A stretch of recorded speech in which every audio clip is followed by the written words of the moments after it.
弟兄姊妹平安，今天是2025年的11月7号。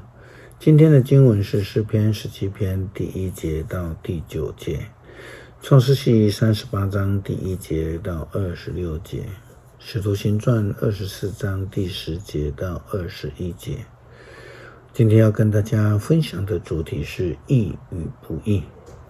许多时候我们看到一些有权力的人或是有财力的人，他们都自以为是比较有好行为，或是他们是义人但真的是如此吗？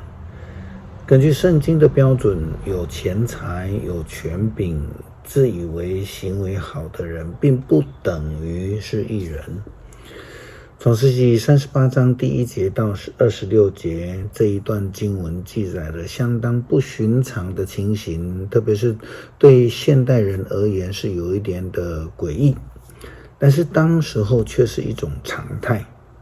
按照犹太人的传统文化习俗，大儿子死了之后，接续的儿子必须要娶嫂嫂。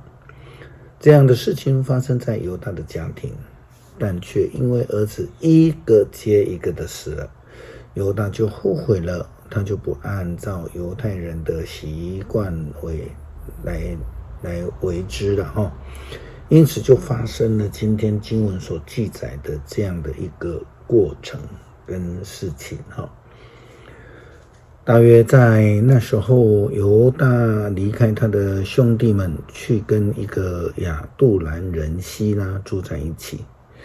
犹大在那里遇见了迦南人舒雅的女儿，就跟她结婚。她怀孕生了一个儿子，犹大给他取名叫尔。她又怀孕生了第二个儿子，取名叫俄南。她生了第3个儿子，取名叫做示拉。示拉出生的时候，犹大在木西。犹大给他的长子娶妻子，名叫做塔玛。的行为非常邪恶，上主就把他击败了。于是犹大对的弟弟俄南说：你去跟你的大嫂同床，对他尽你做小叔的义务，好替你哥哥传后。但是俄南知道生下来的孩子不属于他，所以他每次跟大嫂同房就故意遗精在地上，避免替哥哥生孩子。他这行为得罪了上主，上主也取了他的性命。于是犹大对儿媳妇塔玛说：你回娘家守寡吧，等我的儿子示拉成人。他说这话是因为怕示拉会跟他的2个哥哥一样死掉。于是塔玛回娘家去了。过了不久，犹大的妻子死了。等他手上的事情过了，他跟他的朋友亚杜兰希拉一起到亭拿，到替他剪羊毛的人那里。有人告诉塔玛，他的公公要到亭拿剪羊毛。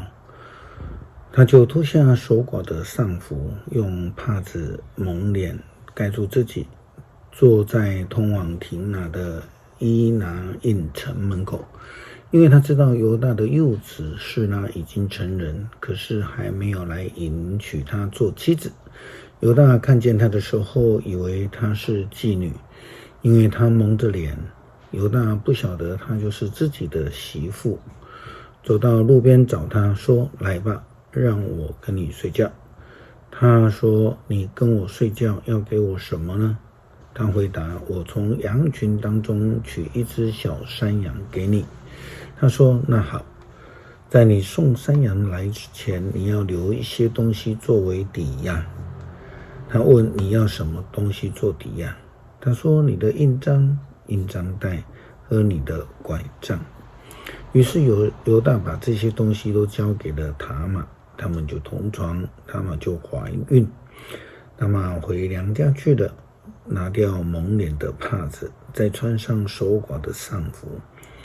犹大托他的朋友希拉送一只小山羊去给那女人，要向他赎回抵押的东西。但是希拉找不到他。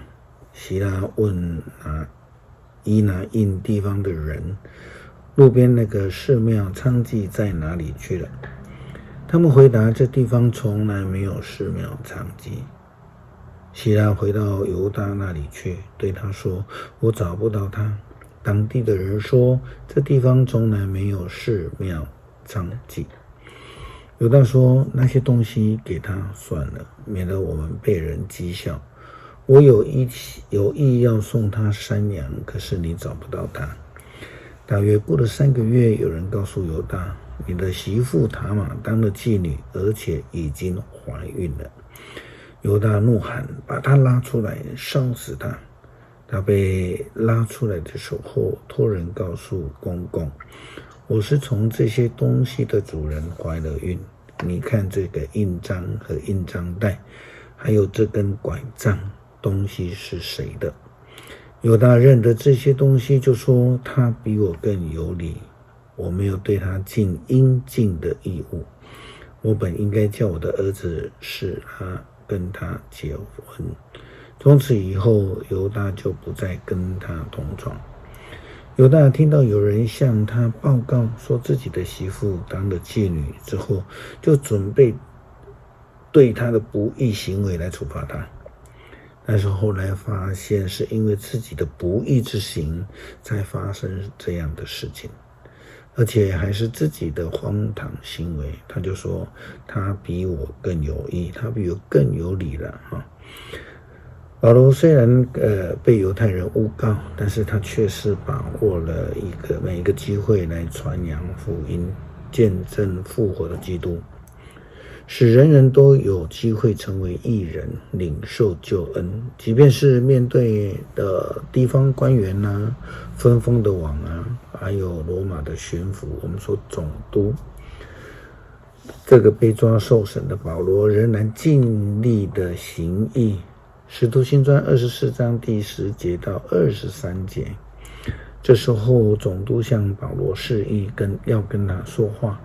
保罗就说，我知道你在本国执掌法政多年，因此我乐意在你的面前为自己辩护。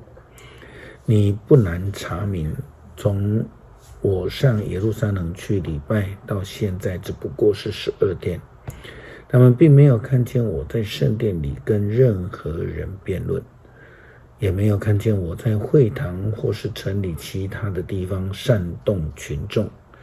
他们无法向你提出控告我的证据。然而有一件事情我要承认，我是根据他们所认为的异端那道路来敬拜我们祖先的上帝的。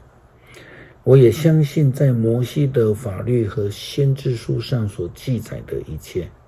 我对上帝存着跟他们相同的盼望，就是盼望所有的人无论善恶都要从死里复活。因此我常常勉励自己，要上帝和人面前要保着自己清白的良心。我离开耶路撒冷已经有好几年，我这回上去是带着周济同胞的款项，为的是要献祭物。他们在圣殿里发现我的时候，我已经行了洁净礼，正在献祭。我并没有聚众，也没有作乱，不过有几个从亚细亚来的犹太人在那里。他们若有控告我的事，应该到你的面前控诉，再不然就应该让这些在场的人指出，当我在议会申诉的时候有什么犯罪的行为。我站在他们面前只是高声说过一句话，就是今天我受你们审判，无非是为了相信死人复活的道理。腓利斯对这道理原有相当的认识，于是停止了听讼，对他们说，要等指挥官吕西亚来到，我就为你们判决。他命令那军官看守保罗，宽待他，准许亲友供应他日常的需要。诗篇17篇第1节到第9节。上主啊，垂听我公义正祷告呼声，求你垂听我的呼求，垂听我诚心的祷告。愿你宣判我无罪，因为你知道什么是正直，你知道我的内心，在你的夜里察看我，你彻底考验了我，找不到我有什么样的恶念。我不向别人就邪恶的话，我顺从你的命令，不走暴徒的路，我一直跟随你的脚步，从来没有偏离。上帝，我求告你，因为你必应答我。求你侧耳垂听我的申诉，求你显示奇妙的慈爱来拯救我。我依靠你就能躲避仇敌，求你保护我，像保护自己的眼睛，让我躲藏在你的翅膀之下，逃避邪恶的人的袭击，仇敌满怀憎恨的围攻我。恳求慈爱的主帮助我们坚定的相信被算为义，因为主耶稣基督的义来传扬见证复活的基督，也使人能够因信而成义。祷告奉主耶稣基督圣名求，阿们。